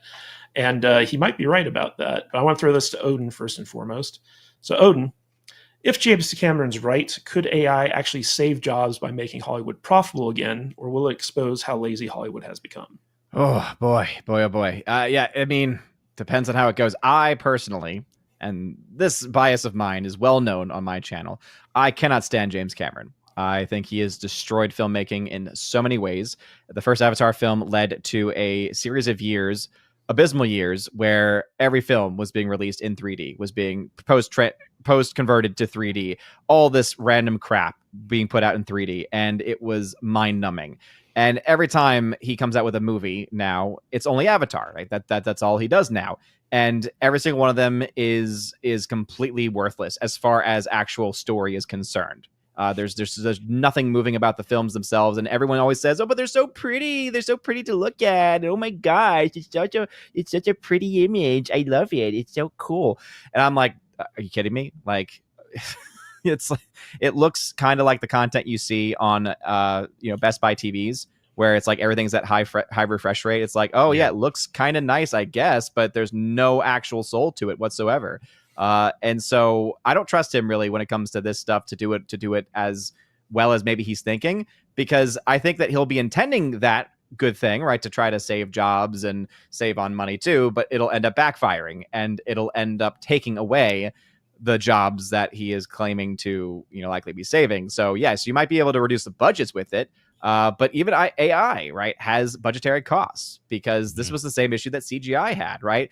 The thought was, oh, if we use CGI, this will save us so much money because we won't have to build sets and we won't have to do this and we won't have to do that. Well, guess what? Those films now that use CG cost even more money than the films that used to be made that had the massive sets and had the long takes and had the on-location shooting. So, AI, with the amount of energy that you need to run AI, the servers and everything else, and the specialty, right, of people being able to actually run that. Again, I think that he has good intentions, but I don't think it's going to end well. Well, that's pretty interesting. I do disagree with you about the James Cameron hate, but that's just me. I think he's a brilliant filmmaker. I think he's revolutionized. Used to be until he was taken over by AI. But I just want to point out that he joined the board of directors for a company called Stability AI, and they're the company behind the AI text to image generator Stable Diffusion. So he's neck deep into this stuff. I want to throw this to Tom. Tom, is Hollywood's resistance to AI about protecting jobs, or is it just protecting its own bad habits? Probably a little bit of both. But at the same time, I agree with Odin on most of this, even the James Cameron hate. Because look, this is not good. Him pretending that somehow this is going to make things cheaper and still save jobs. How does that factor in when all the money you're spending is on people who are artists who are sitting there in front of a computer for 12, 15 hours a day in groups of thousands, probably working on these movies endlessly? And the bigger problem isn't so much the CGI. The bigger problem is people like Kevin Feige and Disney, where they treat the CGI like a storyboard, right? That's the problem here. This used to be a thing where, yes, even up through the early aughts, they didn't overuse CGI too much, right? They were still in this place of we'll use it where we need to, right? It wasn't until you started getting George Lucas and James Cameron, as Odin pointed out, where this constant need to just chuck everything in there that could be CG that they could. And it did just cost nothing but tons and tons of money. And I say, it's hilarious that in the first Jurassic Park, we stopped to think about it. There was only 52 CGI shots, 52 shots, not scenes, not sequences, shots. When you get to the last Jurassic Park film, there was over 2,500 CGI shots, right? That is a problem. Yep. And there's this great documentary, and I can't remember who was saying it in the documentary, but it's about physical effects. And the guy was talking about listening to this producer and director argue about how much it was going to cost to shoot this scene, because it was supposed to be a period piece. And in the shot, they had this air conditioner duct that was way too new, right? They're like, well, we could CG it out, but it's going to cost us this much, and they're arguing, going back and forth. Finally, the effects guy goes over there, turns everything 60 degrees, and goes, there, I just saved you $5,000. They just don't even think anymore. The idea of just getting yourself out of a problem without going, oh, well, we'll just fix it in post with CGI. That is probably one of the biggest issues in Hollywood right now. Yep. Is instead of compromising and trying to figure shit out, Jaws is a great example of that. The only reason that movie existed the way it did is because that fucking shark didn't work. And Steven Spielberg has said it many times. If he had CGI back then, it would be a completely different story.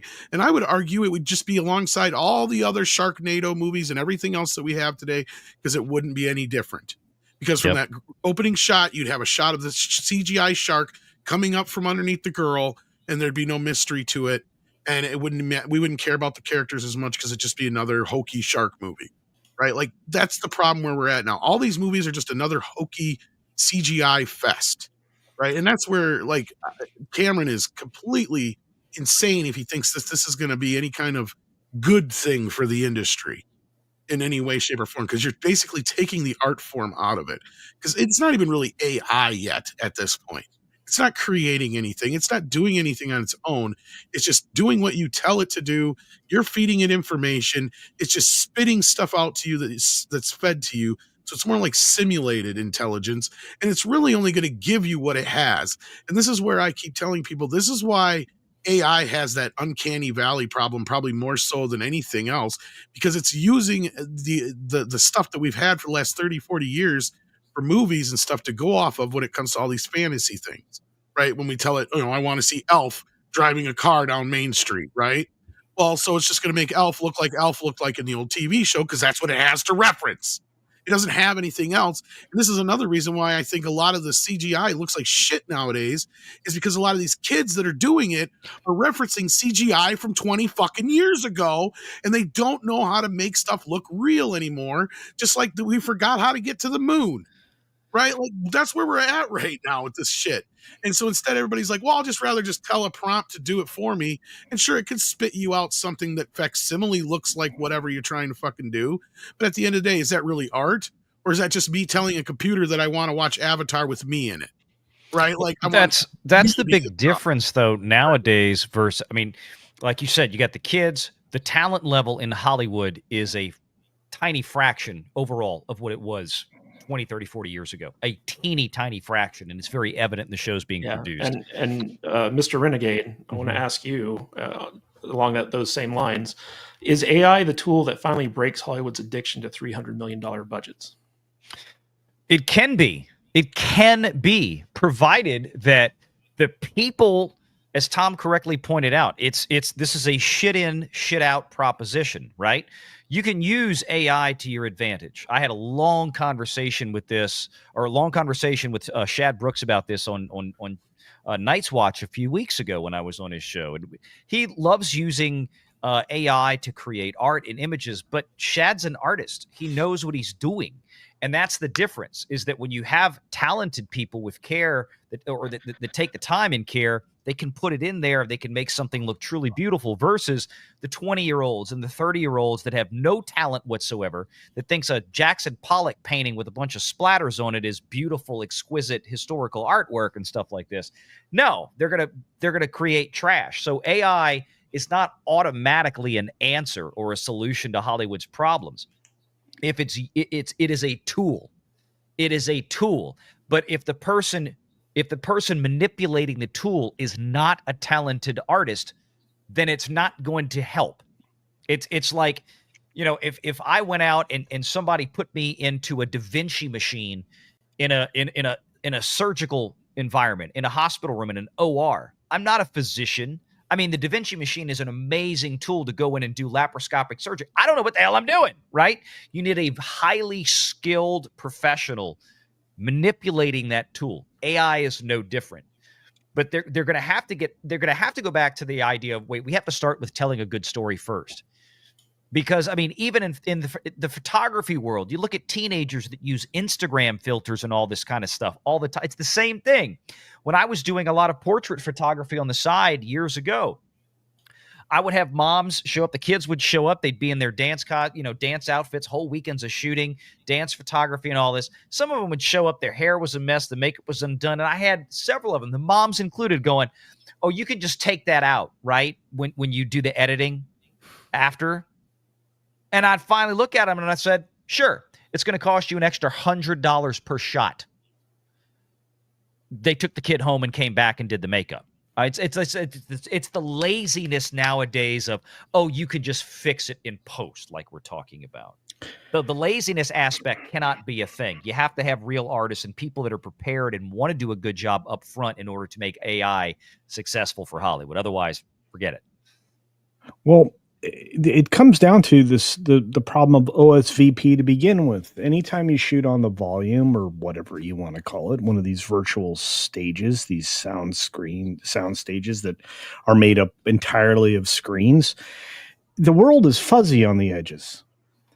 And the ultra photorealistic vision of things, I think takes away any look of authenticity when it comes to theatrical exhibition. I think the fact that you don't see the fuzziness around the edges, you don't see the distortions of the atmosphere, you don't have the celluloid depth that you did under real film, and you can't even mimic that on an on-set virtual production system. You can't. You can shoot it on film. One example of that would be the Fallout series. That was shot in a volume, but it was shot on film. So at least it gave you some kind of a celluloid depth to it. Regardless, I mean, this is a relatively new technology. And then you compound it by adding in AI, you're going to have an unrealistic, uncanny valley, perfect world that you as a human won't accept. You were programmed not to accept the things that don't look real. Well, the simple example is that Lord of the Rings 25 years ago is a perfect example of where real artists used a tool like CGI correctly, and that movie looks real. It looks exquisite. It's beautiful. But there's that level of care and concern and talent, frankly, just doesn't exist in Hollywood anymore. No. Well, Culture, I want to ask you, could AI finally make blockbuster movies cheaper without killing jobs? Or is AI the final nail in the coffin for real artists in Hollywood? Oh, I think it slays the real artists out there. I think there's no doubt. I mean, you know, as we've seen and we've played with, I think probably all of us here played with the tools that are available for this AI, you know, replication of environments or creation entirely of environments. I mean, you can ask Grok to create almost anything and you're going to be like blown away. But you're going to eliminate jobs left and right. I think James Cameron, look, I'm not going to throw all the hate at the guy, but he is the reason that we ended up with films costing too much. He is the reason for the reliance on VFX, you know, and at the same time, he's going to be the reason that, you know, 20 people are going to be making films again and not in a good way. And I think that's, I think that independent production could benefit from this, but at the same time, it's going to be met with the same problems. Will it save Hollywood? Absolutely not. Hollywood's long gone because they lack the ability to tell stories. AI is not going to help you with stories. Have you seen that? Predictive text. It's garbage. It burps out garbage, repetitive garbage. Not only that, I've predicted for a while that what's going to happen is some kid in their basement is going to turn around and do something like the Star Wars sequels with AI, and it's going to go viral, and Hollywood is going to panic. Yeah. Yeah. But the problem is again, you know, will the humans accept it? It ultimately is going to come down to something they still haven't cleared up from VFX. As a novelty, we will, but I don't think we'll pay to go see it in the theater. Yeah, that's exactly. If it can be properly utilized by a real artist that knows what they're doing. But we don't have any. Yeah, there are still a few out there. The problem is they're just far and few between in Hollywood right now. They hire the retarded Shadden Brooks would fight you on that because he is an artist. Okay, that's different, right? That's what I was saying. Guys, hold on a second. I don't know if you guys know this or not, but I used to work in Hollywood. No way. Yeah, really? It's a little known fact about me. Well, then you must be the expert. Yeah. What I can tell you is that the people in Hollywood who are making these movies and these decisions and these TV shows and stuff like that, they are a very closed society filled with Nepo babies and connections. They're not actual artists. There are actually more artists out there that can never get into Hollywood, can't even get a foot in the door. Yeah. Who, if given the tools that AI could provide, could make AAA quality movies in their basement with just a single person that would put everything in Hollywood to shame. And I feel like there have been stages in Hollywood's development, like the counterculture revolution and the indie film revolution, and the disruptors, mid 90s, where there are these eras where basically artists actually somehow find a way through the door and revolutionize how movies are made. Go ahead, Culture. No, I was just going to say that you're describing what happened with Lucas and Spielberg in that area, the people that come in and disrupt. There's no room for disruptors, though, right? I mean, they can't keep them out now, right? A Tarantino can't happen now. No. So what you can do is create a new distribution circle that has access to the exhibitors that would displace them, and then there would be what I'm saying. 3. Yeah, what I'm saying though is like distribution wise, like YouTube is the new distribution network. It's the thing that's replacing theaters and cable TV and stuff like that. And it's open to basically everyone. And the only limitation that the true artists out there have had is the money to make content. So like you have to get actors, you have to get locations, you have to get equipment, you have to find time to shoot this stuff, you know, like with your day job or like whatever the case may be. Advertising is probably the biggest thing, right? Like the studios are plugged into this machine that allows them to just sell their product. Yeah, but the indies don't you have know, that. but the viral aspect of YouTube nowadays and social media, I think, can kind of counterbalance that. But the big issue here is that, you know, and when I was in film school, like a big thing was like getting a crane, and you had to spend like some like $300 to like rent out a crane to get like a crane shot. And nowadays you can actually do that with AI for like, I don't know, like $20 a month or something like that for the AI service. Well, you could actually do it with a whatchamacallit, little drone too now. Yeah, but you'd have to buy a drone or you'd have to rent a drone. And what I'm saying is that AI really frees up a lot of creativity for people out there who don't have access to the big budgets that I agree, because that's how I did the music for Nosferatu, right? Like I wrote the music, I did a version of it in a really primitive form, and then I used the AI to build upon that and make it sound like I had an orchestra, a band, you name it, a choir. And it does work to a certain effect. And certain people I don't think will care, but that was for a free thing you can watch on YouTube, right? I don't know if people are going to actually pay to see this thing unless you have somebody with some, and this is what I think is the bigger question here. The same was true with the indie film revolution in the 90s, where basically you had these like really small creative films that maybe played in like one or two theaters, but then like found an audience on home video and got picked up by major studios. And the people involved in those things then went on, like Owen Wilson, you know, and stuff like that. New Line Cinema, and you had these places you could go to. Yeah, those don't exist. But what I'm saying, yeah. What I'm saying is like you have services like Netflix, where like if you get a viral like hit on YouTube and they can see your talent and they can tell that you can bring this stuff in under budget, right? They will then be open to having a deal with you to then distribute your content, produce your content, and stuff like that. So I think that there's going to be like a silo to help artists like, you know, get into like the big leagues with like the big marketing and the big distribution platforms. But I feel like the change is it's going to be kind of like when we went from film to digital because of like the Phantom Menace, right? George Lucas figured out a way to have like super high quality, well, at the time, video footage that could cut down on the cost and speed up the shooting as opposed to using film. I feel like AI is kind of like in the same window where like once we start moving over to digital cinematography and digital actors and all this other stuff, it's going to make production a lot quicker. It's going to make it a lot easier. It's going to make it a lot cheaper. And I think that that's going to open it up to a lot of independent artists out there who, you know, you could have some guy in Wyoming create like the next Avatar or the next Star Wars or something like that without any of the support or bullshit that goes along with the bureaucracy of Hollywood. That's just my take. Well, I agree with you for the most part. I'm just saying like the advertising aspect and getting people to know about your product is the bigger difference. Like Clerks would have never been a thing hadn't Weinstein bought it, got behind it, put the advertising behind it and all that kind of business. That's what I'm saying is missing here is like, yes, you can have something go viral if you're lucky enough to have that happen.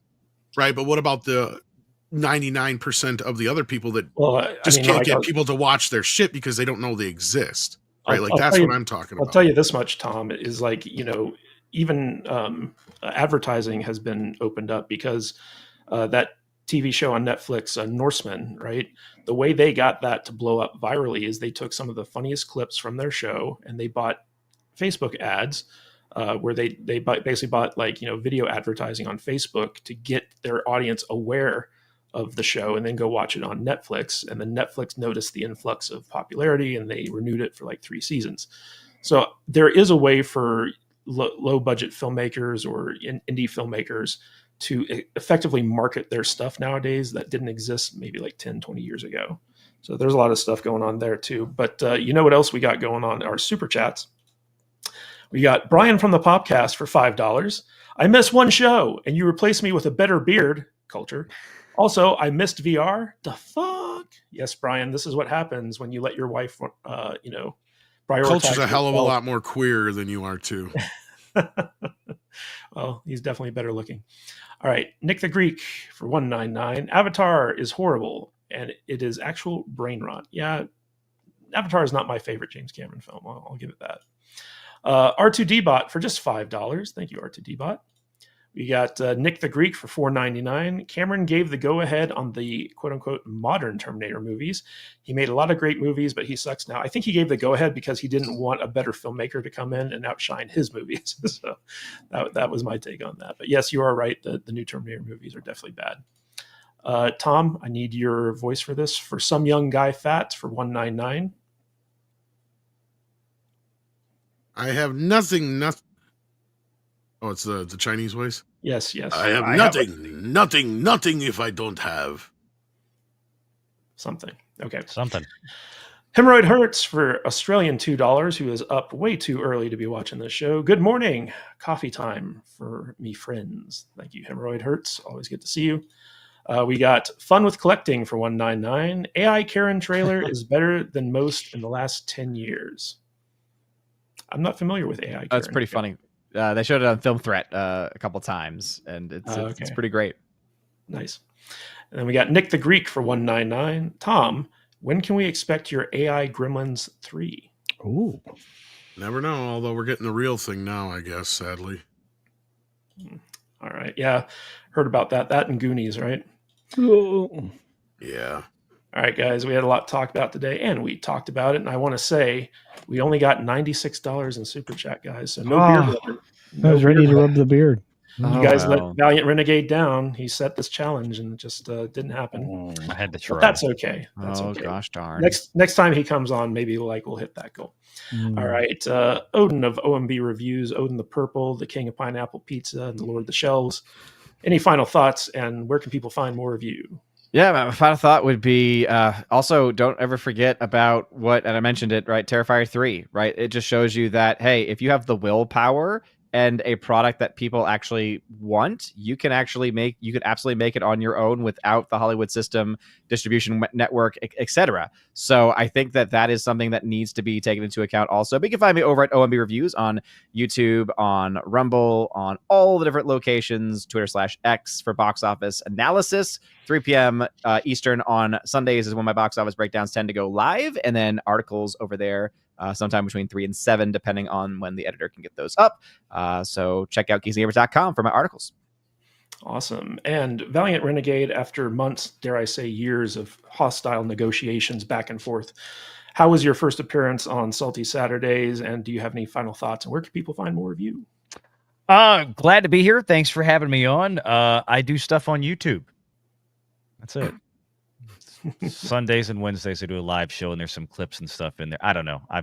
I do stuff on YouTube sometimes. Well, I have to say, if there's ever a Disney's earning call, like, you are the channel to watch for that.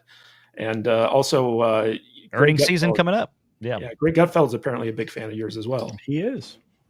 Yeah, that was cool. I remember that people calling me at like 10 o'clock at night. You just got on Gutfeld. I was like, y'all lying. Come on. Anyway. So right. Yeah, with Comcast, Warner Brothers, AMC theaters, Netflix, we try to cover as many of those entertainment giants as we can. So earnings season it's starting to just kick up now. We had the big banks this week. I've got to look to see what's on the earnings calendar next week, but some of those I just mentioned should be coming up in the next couple of 2 or 3 weeks. Disney is going to be May. Second week of May. So most of the guys like Warner and Comcast and all them come in before Disney. Disney's usually towards the tail end. So right on. And I agree with that. Tom Connors Jr., any final thoughts, and where can people find more of you? You can find me at the place on the thing with the things on Midnight's Edge and Midnight's Edge After Dark and X And Tom, what do you like? I like bread and butter. I like toast and jam, and I like turtles. There it is. There it is. Thank you. All right, Culture, thank you so much for coming on last minute as our pinch hitter. Suck it, Brian. He is way better than you are, and people love him.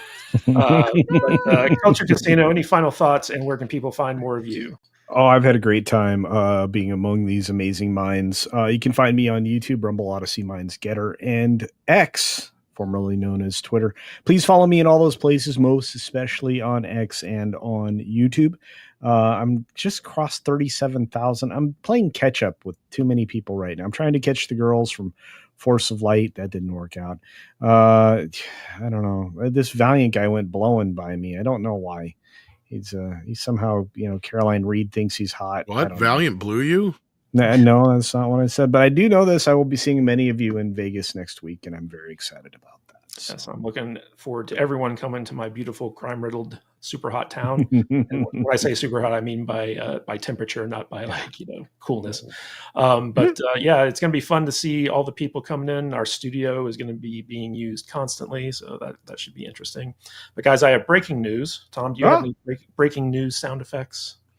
I might have something here. I don't know. Get your beard ready.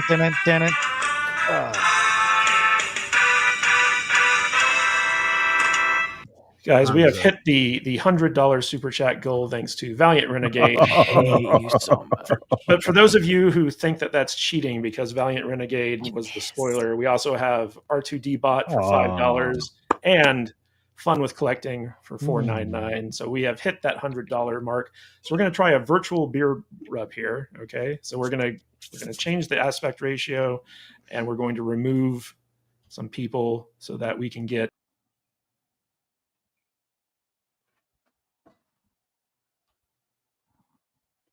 Did it work? There we go. Was it everything you hoped for? I don't know. Oh, all that and more. It's the gayest shit I've ever seen. Super fucking gay.